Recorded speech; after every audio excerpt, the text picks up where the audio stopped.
Okay, first. Who's most likely to apologize first after a disagreement?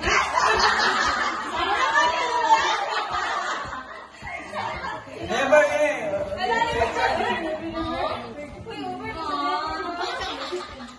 Sige!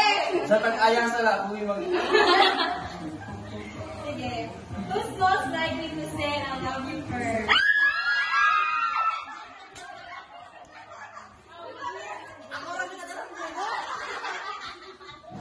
Sige. Ay, wala ko kita din. Uy, nagawa mo gani. Sige. Ang bagay.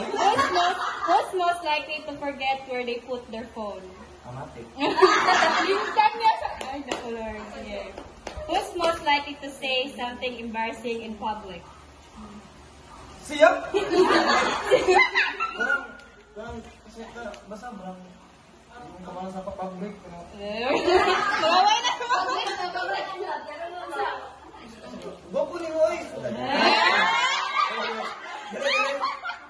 Basta yung maulog ko sa akin. Yeah. Sample din. Kapag mas gano'n na. Sige. Who's most likely to give the best advice?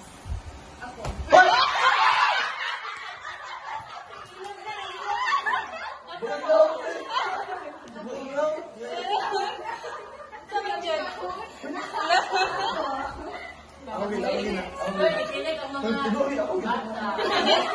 Naglalim ito ka.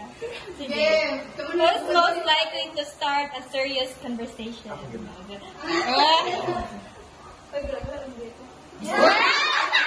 Uy, seryoso ako. Basta gusto na. Seryoso man ko.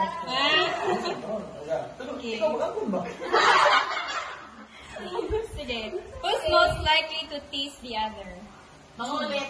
Wala na dahil. Okay. Who's most likely to compliment the other randomly? Yeah? Marami mo na siguro. What? Hindi ko kailang daw. Hindi ko kailang daw.